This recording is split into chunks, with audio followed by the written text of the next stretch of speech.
committee members. So with that, again, I'm happy you're here, and I'd like to introduce Dr. Kevin Timoney to you, and he will take the floor. Thank you. Alrighty, as Donna told you, there's been some concern in the community about the quality of the water and the sediments and contaminants in the wildlife and how that might be related to diseases in the community. So a quick overview of what we found.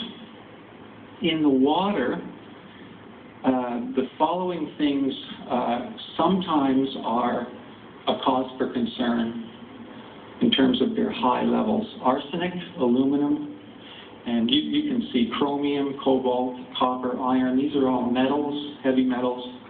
Lead, phosphorus, selenium, titanium, phenols. In the sediments, the things of most concern are arsenic, cadmium, PAHs, and resin acids.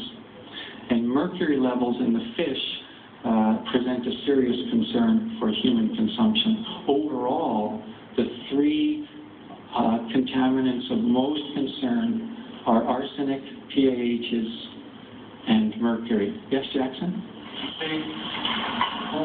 This fish had a lot of mercury and all the things sickness in there. Did you check the muskrats and beavers? They live in the water too. Do they have these things of sickness too? It's a very good question, and I wish I could give you more information on that. I know from talking to many trappers that what they tell me is quite often they're finding muskrats with bloody noses, and they're finding rats when they open up the rat house.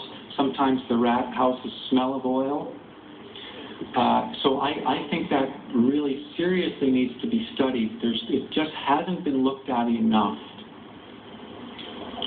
Now, there's a lot of controversy about arsenic in your water and in your wildlife.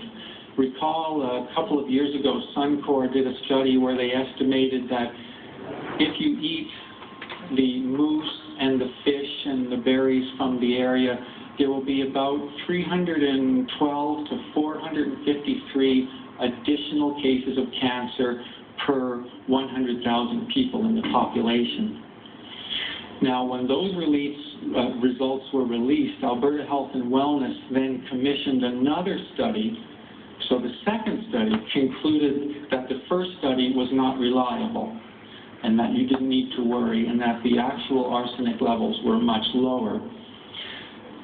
At any rate, they concluded that there'd be 17 to 33 cases of additional cases of cancer per 100,000.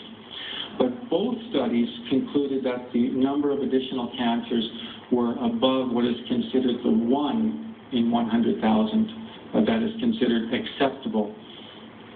So then I reviewed the Alberta Health and Wellness report that said that everything was fine with the arsenic. And what I found was that the Alberta Health and Wellness report used some really questionable statistical methods and assumptions.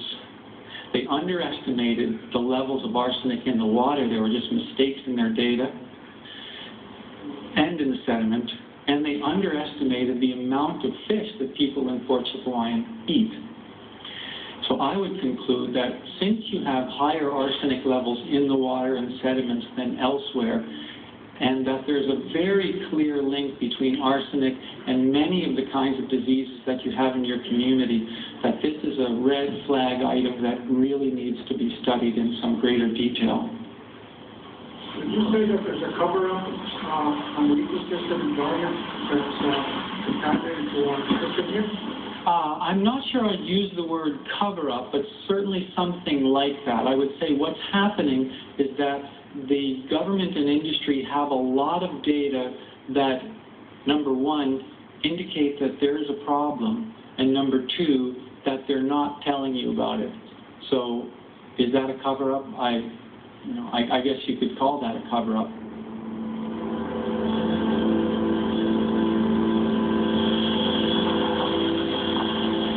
Has your department investigated all the kind of deformities in the fish and those kinds of things that the natives of Fort Chipewyan are talking about?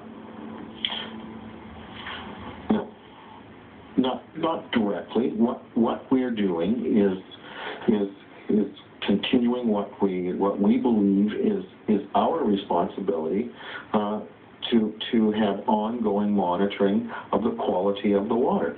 Anecdotal evidence of deformities are not restricted to the Athabasca River. Even though Dr. Timoney used official data in his report, the government of Alberta maintains there were no serious problems resulting from oil sands development. But Timoney and others are still worried, especially with the rising levels of chemical compounds called polycyclic aromatic hydrocarbons, or PAHs.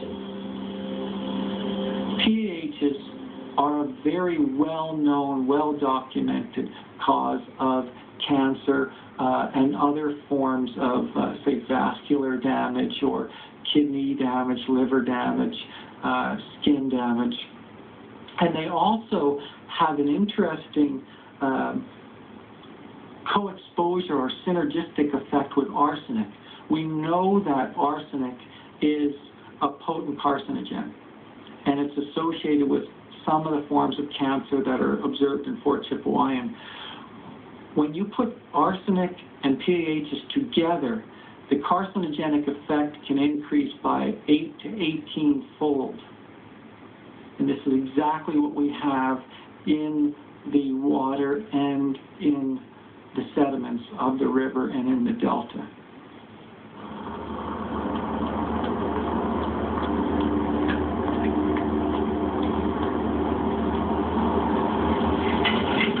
Independent reports have been saying there is arsenic or there are PAHs that are being discovered. Do you feel like there needs to be more studies done in light of that? Right.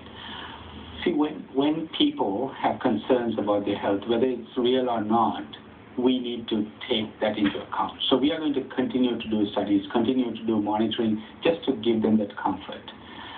But because we have no discharge into the Athabasca River for any processed water, and because we have monitoring information, we don't see anything that has been added. They talk about arsenic. It has always been under the guidelines. They talk about mercury. It has been what is there naturally. The oil sands outcrops into that river naturally. So if you take a boat ride in the summer, you can see seepage on the riverbank. So obviously the Athabasca River downstream of oil sands, we have certain polycyclic aromatic hydrocarbons that may not be found in other rivers because there isn't that hydrocarbon entering the river. But that's natural.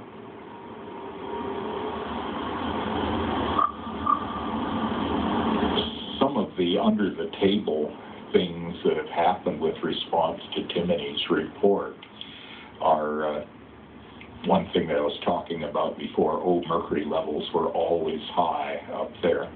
Well, that isn't really the name of the game. Sure, they probably were high, but are they higher since we've been mining? They say that he showed, well, his report says that he found increasing PAHs with time. They say that's all shifting bottom sediments and so on. It's a coincidence. So it's happened at 4 sites. Seems to me that's about as likely that it's a coincidence as flipping 4 heads in a row if you're flipping a coin.